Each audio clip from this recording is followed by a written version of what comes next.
MIT just published an explosive report on the state of AI in business, and it reveals something most companies do not want to admit.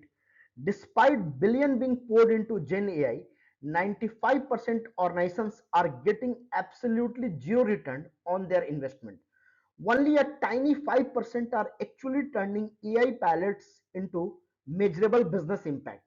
The researchers call this the Gen AI divide, the growing gap between companies that are experimenting endlessly and the few that are quietly scaling AI into workflows and extracting real values.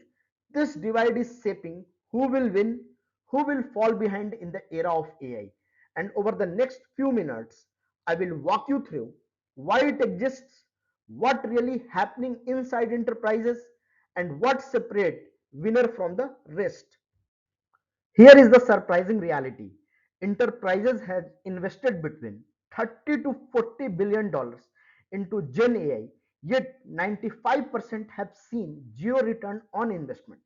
Only 5% have managed to turn pilots into measurable value on their P&L. And it's not because the tech is not powerful enough or because regulation is slowing things down.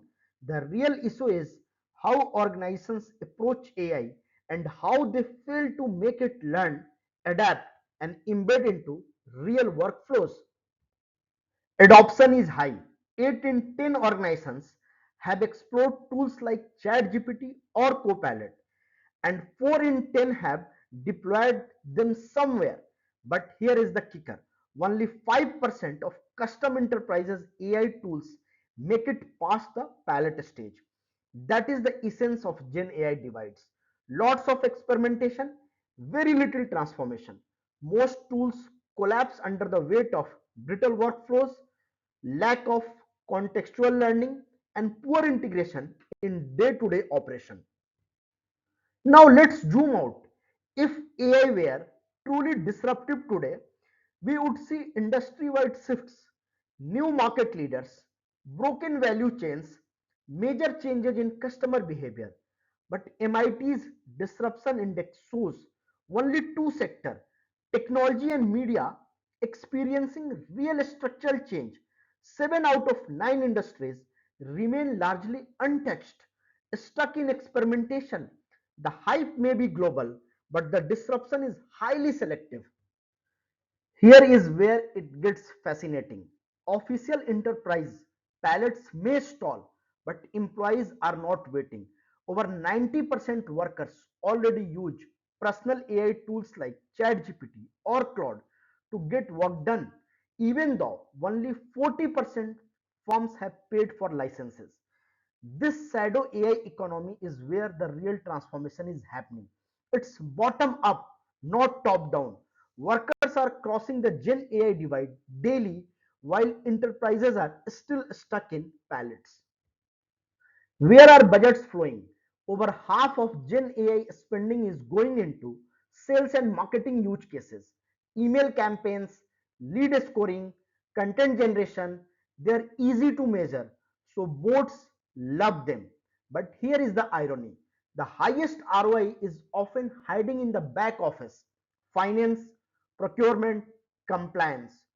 Automating invoices, contracts, or risk checks deliver clearer and faster returns. The bias towards visible win keeps companies chasing the wrong priorities. The single biggest barrier is what MIT calls the learning gap. Most AI systems do not retain feedback, do not adapt, and do not integrate into workflows.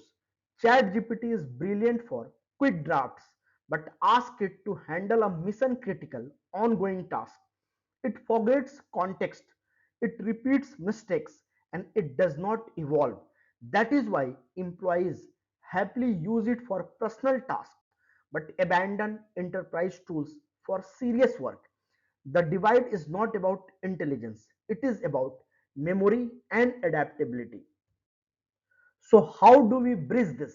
The answer lies in agentic AI. These are systems designed with persistent memory, continuous learning, and autonomous workflow management. Imagine a customer service agent. that does not answer one query but handles the entire end-to-end process, or a finance agent that monitors and approves routine transactions. Agentic AI is the step change. It addresses the exact gaps that makes current enterprises tools fail. Startups that are winning in this space are not building broad, flashy platforms. They are embedding deeply into workflows, solving narrow but high value problems, and proving ROI fast. A document automation tool for contracts or a call summarization system, these win quickly and then expand. And instead of chasing cold sales, they are growing through trust network, referrals, existing vendor relationships, and advisor introductions. That is how you cross the divide as a builder. On the buyer side, success looks very different from traditional SaaS procurement. The best organizations act like BPO client, not software customers. They demand deep customization, co-develop solution with vendors, and hold them accountable to business outcomes. Importantly, they do not wait for central AI lab to design huge cases. Instead, they empower frontline managers and prosumer employees, the people already experimenting, to lead adoption.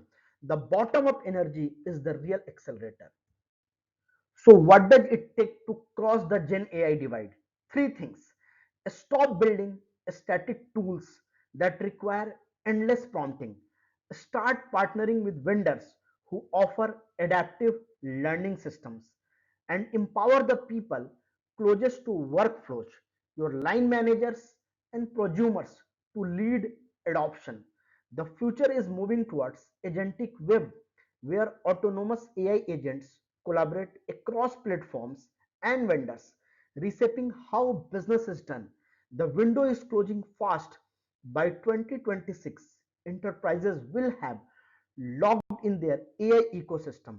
The winner will be the one who moved now from pallets to adaptive system, from hype to measurable value.